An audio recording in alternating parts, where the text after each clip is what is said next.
This is Real Talk with Brendan Bardick, where we'll be talking about the latest real estate strategies, scripts, top producing techniques, and everything you're going to want to know about how to be an elite real estate agent or real estate coach, or just a great business person. Welcome back to another episode of Real Talk. I am Brendan Bardick with Brendan Bardick Real Estate Coaching, where our mission is to train the most elite real estate agents and coaches on earth. Today, I'm going to be taking you through my top 10 strategies that will get your buyer's offer accepted. Now, I've received thousands of offers from buyer's agents over the course of my career, selling over $1 billion in real estate, thousands of listings.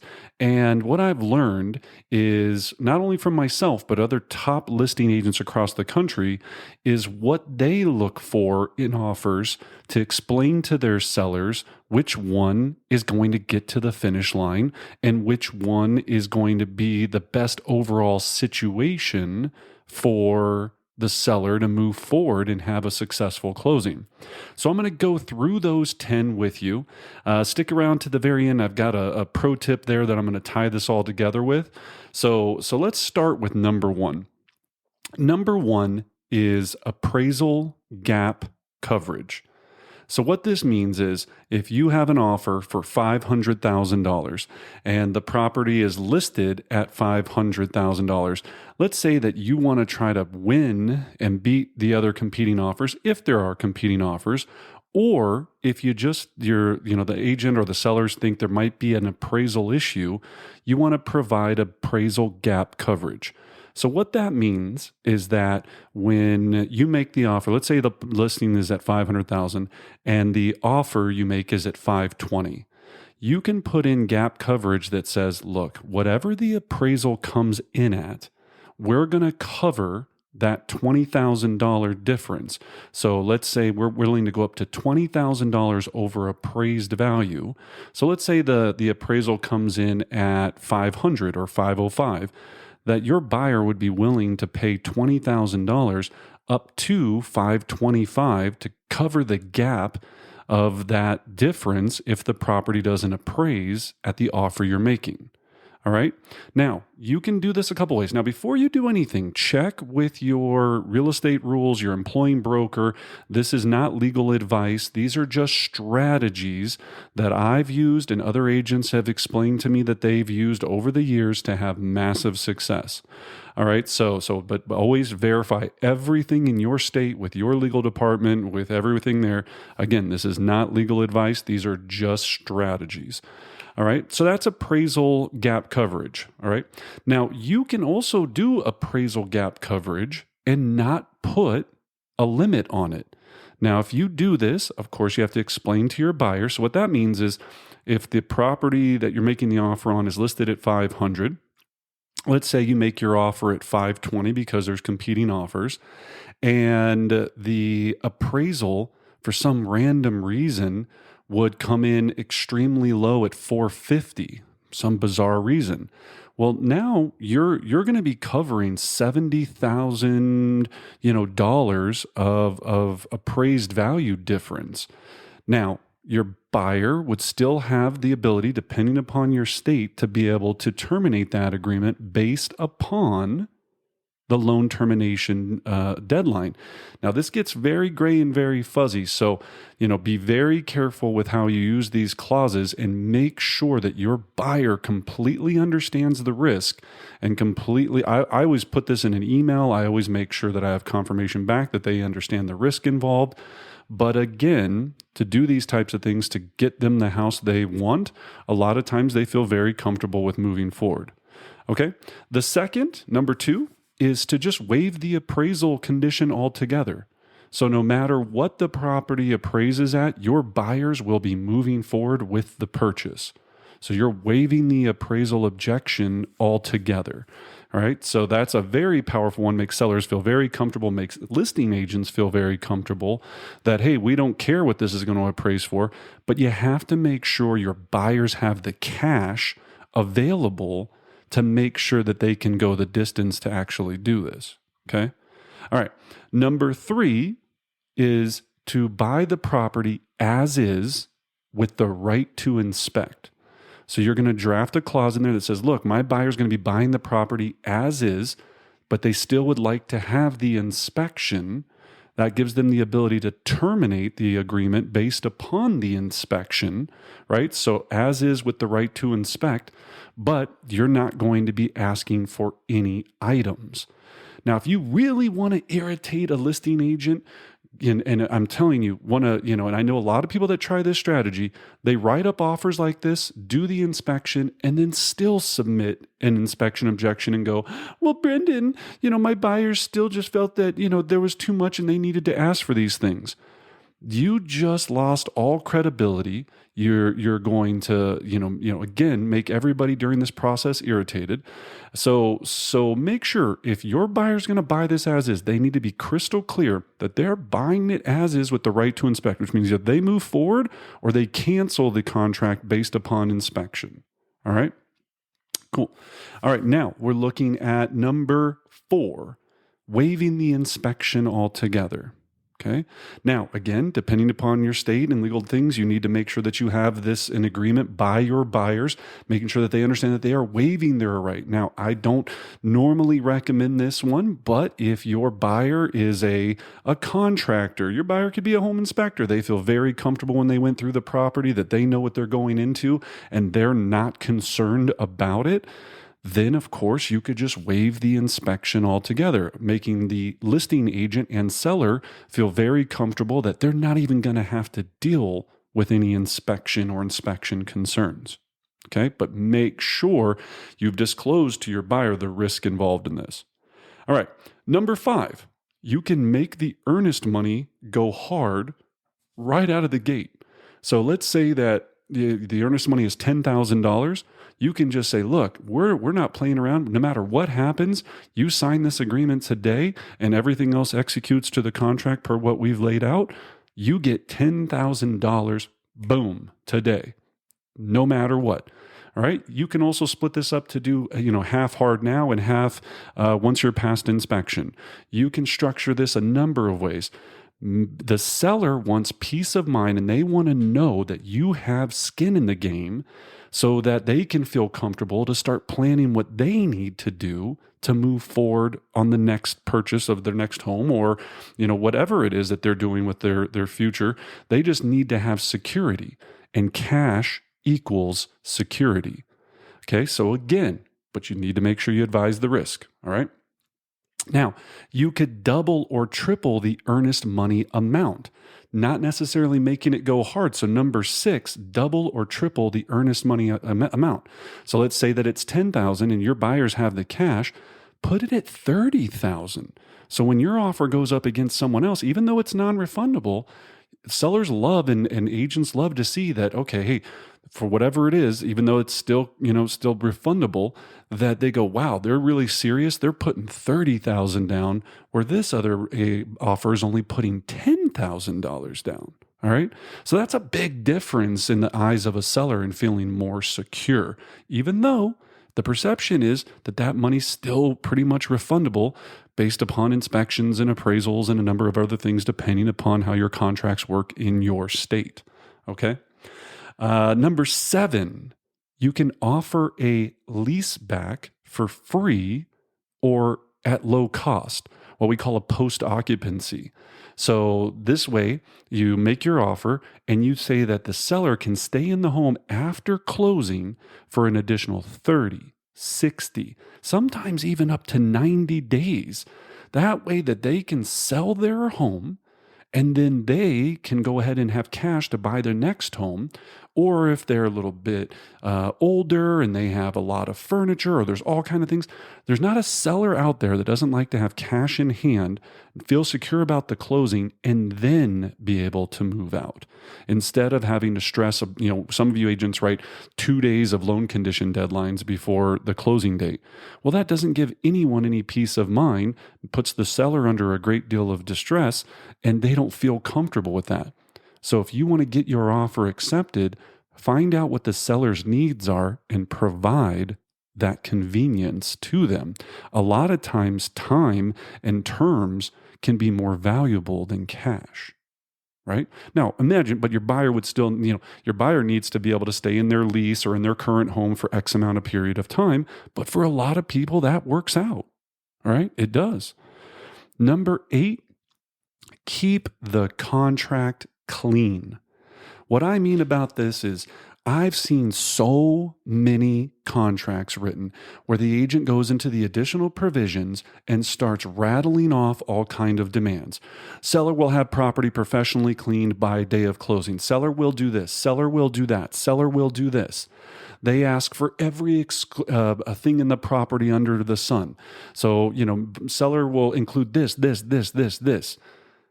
Right? If you want your offer to get accepted and you're in a competing offer situation, you want to make that offer as clean as possible. The less requests, make sure the exclusions, double check with the listing agent. Call the listing agent and say, look, I know it says the washer and dryer is included. I just want to double, make sure that that is correct. Yeah, no, that's right. Because sometimes agents make mistakes. Alert, agents make mistakes when they put things into the MLS, and you'll draft up this perfect offer, just copying everything out of the MLS. Then the seller or the agent gets in and he goes, oh, I'm sorry. Yeah, I didn't realize. I totally didn't mean to put that the washer and dryer was included. The sellers don't want to include that. So we're going to counter you back with that. Or who knows what could happen. So you have to speak to the listing agent, find out all the details, perfect, make sure it's clean, and then leave everything else out of the agreement that is going to annoy them. Okay? Keep it clean is number 8. Number 9, when you go to submit the offer, make sure every single thing is in one email. Of course, by now, if you're not using digital signature, figure it out. Get with the times. Figure out how to use digital signatures. Everything should be electronic contracts at this point. If you're not doing that, then figure out how to get there in your area. That just has to happen. Okay. Then upload a copy of the earnest money, if that's what's traditional in your area. Upload the pre-qualification letter into the digital contract system. So the pre-qual letter with the address and the price that you're making the offer at, or the price that you're saying that your buyers are willing to go up to if it's a competing offer situation. All right. So make sure you do that. Okay. So all in one email. Don't send 3 different emails going, here's the letter, here's the earnest money, here's a picture of their family and the cat and the dog and all this.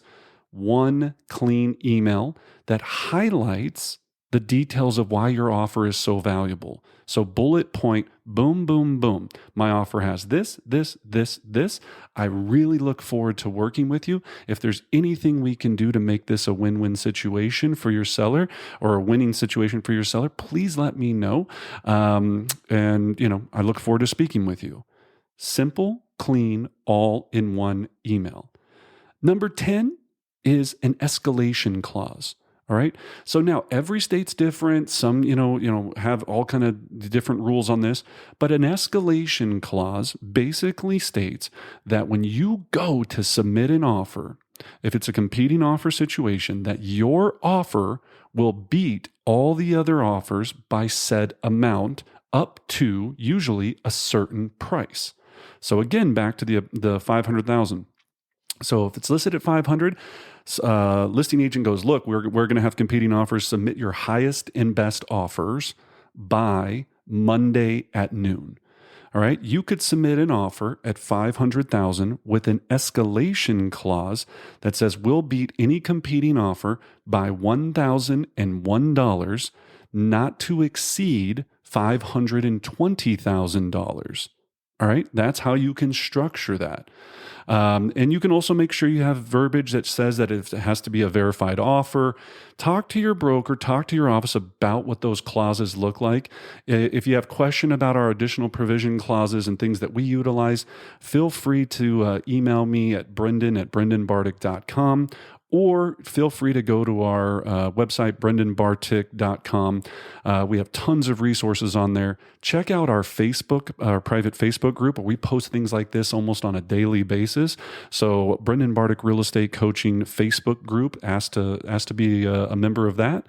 And as we're looking at those things, so that escalation clause, now you can also do an uncapped escalation clause.